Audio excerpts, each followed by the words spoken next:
அஸ்ஸலாமு அலைக்கும் வரஹ்மத்துல்லாஹி வபரகாத்துஹு. 5 நிமிட மதர்சா என்கிற தலைப்பில் நம்ம இப்போ பாடம் நடத்துகிறோம். இப்போ இதில் மொத்தம் 10 டாபிக் இருக்குது. என்னென்னா இஸ்லாமிய வரலாறு, ரசூல்லாவுடைய ஒரு அற்புதம், அப்புறம் ஒரு ஃபரலான விஷயத்தை பற்றி, அப்புறம் ஒரு சுன்னத்தை பற்றி, அப்புறம் ஒரு முக்கியமான அமலை பற்றி, அப்புறம் ஒரு பாவத்தை பற்றியும், அதாவது அந்த பாவத்தை செய்யக்கூடாது அதே மாதிரி, சரிங்களா.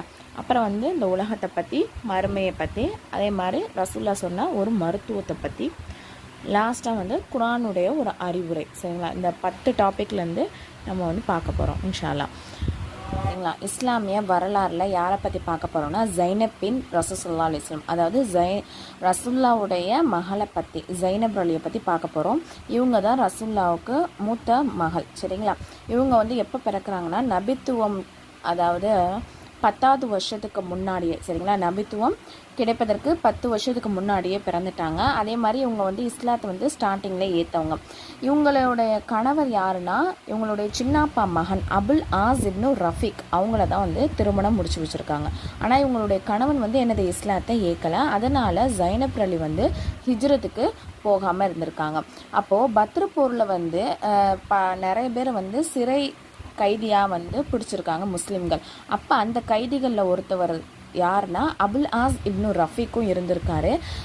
அந்த நேரத்தில் அந்த பிணை கைதிகள்லாம் அவங்களுடைய சொந்தக்காரவங்க சில காசுகளை கொடுத்து அவங்கள ரிலீஸ் பண்ணியிருக்காங்க. அதே மாதிரி ஜைனப் அலியும் என்ன பண்ணுறாங்கன்னா, அவங்களுடைய அம்மா யார், ஹதிஜா அம்மையார் அவங்களுக்கு போட்ட சங்கிலியை, தங்க செயினை கொடுத்து அந்த அபுல் ஆஸ் அவங்கள விடுவிக்கிறாங்க. அதாவது அவங்களுடைய கணவரை விடுவிக்கிறாங்க, சரிங்களா. அப்போது அவங்களுடைய செயினை ரசூல்லா பார்த்துட்டு ஹதிஜா அம்மையாருடைய நினைவால் ரொம்பவே அழுகுறாங்க. அதுக்கப்புறம் சஹாபாக்கள் எல்லாத்தையுமே ஆலோசனை பண்ணிவிட்டு என்ன பண்ணுறாங்கன்னா, அபராதம் எதுவுமே இல்லாமல் அபுல் ஆஸ் அவங்கள விடுதலை செஞ்சிடுறாங்க. அதுக்கப்புறம் அவங்கள்ட்ட ஒரு நிபந்தனை வைக்கிறாங்க. என்ன அப்படின்னு சொன்னால், நீங்கள் மக்காவுக்கு போனதுக்கப்புறம் ஜைனப் அலியை நீங்கள் என்ன பண்ணிடணும், மதீனாவுக்கு அனுப்பி வச்சிடணும் அப்படின்னு சொல்லி அனுப்புகிறாங்க. அதே மாதிரி அபுல் ஆஸ் அவங்க என்ன பண்ணுறாங்கன்னா, மக்காவுக்கு தம்பியோட ஜைனப் அலி அனுப்பி வைக்கிறாங்க. அப்போ வர்ற வழியில் அந்த சில மக்கா முஷ்ரிக்கள் என்ன பண்ணுறாங்கன்னா, அவங்கள வழி மறைச்சி சில தகராறில் ஈடுபடுறாங்க. அதில் ஜைனப் அலிக்கு சில காயங்கள் ஏற்பட்டுருது. அது தற்காலிகமாக போனாலும் கூட பிற்காலத்தில் அதே இடத்துல அவங்களுக்கு வேதனை ஜாஸ்தியாகி அதன் காரணமாகவே ஹிஜ்ரி 8ஆம் ஆண்டு அவங்க என்ன பண்ணுறாங்கன்னா ஷஹீத் ஆயிடுறாங்க. இன்னா லில்லாஹி வ இன்னா இலைஹி ராஜிஊன். அடுத்தது செகண்ட் டாப்பிக்கில் என்னது, ரசூல்லாவுடைய ஒரு அற்புதத்தை பற்றி பார்க்க போகிறோம். கதாதா இப்னு நொக்மானின் கண், அதாவது பத்ரு போரில் கதாதா இப்னு நொக்மானுடைய கண்ணில் அம்பு பாஞ்சிருது, சரிங்களா. அதன் மூலமாக அவங்களுடைய, அதாவது ரத்தம் கன்னத்தின் வழி அப்படியே வலிஞ்சோடுது. கண்ணில் அம்பு பாஞ்சோன்னா ரத்தம் அப்படியே வலிஞ்சோடுது. இப்போ சஹாபாக்கள்லாம் நபிகிட்ட கொண்டு போகிறாங்க. அப்போ அவங்க என்ன பண்ணுறாங்கன்னா, அவரது கண்ணை எடுத்து விடலாமா அப்படின்னு கேட்குறாங்க. யார், சஹாபாக்கெல்லாம் நபிகிட்ட கொண்டு போயிட்டு ஒரு கண்ணை நம்ம எடுத்துடலாமா அப்படின்னு கேட்குறாங்க. அதுக்கு ரசூல்லா வேணாம் அப்படின்னு மறுத்துடுறாங்க. கதாதார் அலி அவர்களை அழைச்சி, யார், ரசூல்லா அழைக்கிறாங்க. கதாதார் அலியை அழைக்கிறாங்க. அழைச்சிட்டு தமது உள்ளங்கையால் அந்த கண்ணின் பக்கம் என்ன பண்ணுறாங்க, சைகை செய்கிறாங்க. உடனே அந்த கண்ணு என்ன ஆகிறது, சரியாகிறது. அம்பு தைத்த அடையாளமே இல்லாமல் ஒரு ஃபரலான விஷயத்தை பற்றி பார்க்கலாம். அடகு வைத்த பொருளை பயன்படுத்தாதீர். அல்லது இப்னு மஸ்ஊத் ரலியல்லாஹு அன்ஹு அவர்களிடம் ஒருத்தவர் கேட்குறாங்க, என்கிட்ட ஒரு குதிரை அடகு வைக்கப்பட்டுச்சு, நான் அந்த குதிரை மீது சவாரி செஞ்சுட்டேன், அது சரியானதா, அது ஆகுமானதா ஆகாதா அப்படின்னு கேட்குறாங்க. அதுக்கு இப்னு மஸ்ஊத் அவங்க பதிலளிக்கிறாங்க, நீங்கள் எந்த அளவுக்கு அந்த குதிரையை பயன்படுத்தினீங்களோ அந்த அளவுக்கு என்னது வட்டி ஆகும். வட்டினா என்னது, வட்டினா எக்ஸ்ட்ரா காசு செலுத்துறது தானே. அதே மாதிரி தான் நம்மள்ட்ட ஒரு பொருளை நம்பிக்கையாக கொடுத்துருக்காங்க. சுன்னத்தான விஷயத்தை பற்றி மறுமையில் நமக்கு எந்த ஒரு இழிவுமே ஏற்படாமல் இருக்கிறதுக்கு இந்த துவாவை ஓதி வரணும். ரப்பனா வ ஆத்தினா வஅத்தனா அலா ருசூலிக வலா துஹ்சினா யௌமுல் கியாமா இன்னக லா துஹ்லிஃபுல் மிஆத். இதோடைய மீனிங் என்ன அப்படின்னு சொன்னால், எங்கள் ரட்சகனே, இன்னும் உன் தூதர்கள் மூலமாக எங்களுக்கு நீ என்ன பண்ண, வாக்களித்ததை தந்தருள்வாயாக. மறுமை நாளை எங்களை இழிவுபடுத்தாது இருப்பாயாக. நிச்சயமாக நீ வாக்கு மீற மாட்டாய். அடுத்தது ஒரு முக்கியமான அமலுடைய சிறப்பு, அதாவது சாப்பிட்ட பின் நன்றி செலுத்துதல். நபிசுல்லாசன் சொல்கிறாங்க, உணவு உண்ட பிறகு யார் அல்லாஹுக்கு நன்றி செலுத்துகிறாரோ அவர் என்னது நஃபிலான நோன்பு நோற்று பொறுமையுடன் இருந்தவர்களுக்கு சமமாவார் அப்படின்னு நபிசுல்லாசமான விஷயத்தை பற்றி. காஃபிர்கள் அழிவாங்க.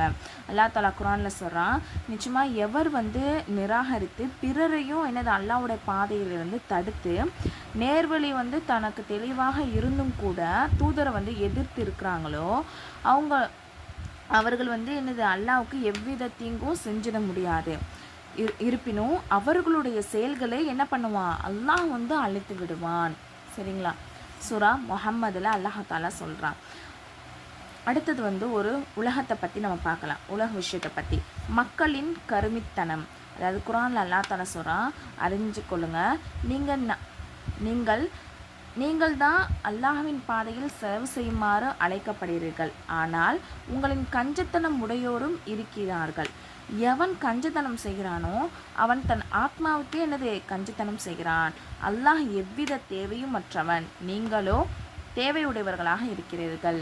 அதாவது நம்ம எந்த அளவுக்கு தர்மம் செய்கிறோமோ அதற்கான நன்மை நமக்கு தான். சரிங்களா? நம்ம தர்மம் செய்கிறதுக்கு மூலமாக அல்லாஹ்வுக்கு ஒன்றும் கூட போகிறதில்ல, குறை போகிறதும் எதுவும் கிடையாது. சரிங்களா? அப்போ நம்ம கஞ்சத்தனம் மூலமாக நம்ம எதுவும் கொடுக்காம இருந்தால் நமக்கு தான் அது நஷ்டம்.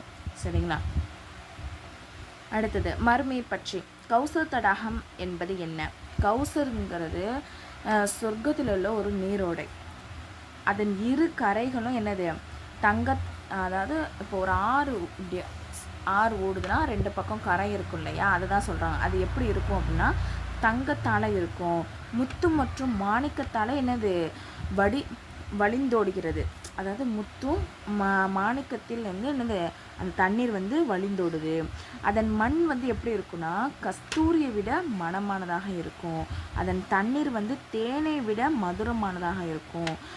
பனியை விட வெண்மையானதாக அது இருக்கக்கூடியதாக இருக்குது என நபி ஸல்லல்லாஹு அலைஹி வஸல்லம் அவர்கள் கூறியுள்ளார்கள். அப்புறம் நபி வழி மருத்துவம். பேரித்தம்பழ சிகிச்சை. பிரசவத்துக்கு பிறகு பெண்களுக்கு பேரித்தம்பழத்தை உண்ண கொடுங்க. உலர்ந்த பழமாக இருந்தாலும் சரிதான்.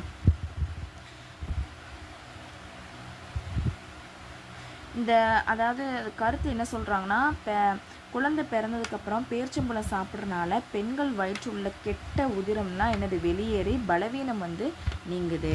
அடுத்தது இறுதியாக குர்ஆனுடைய ஒரு அறிவுரை.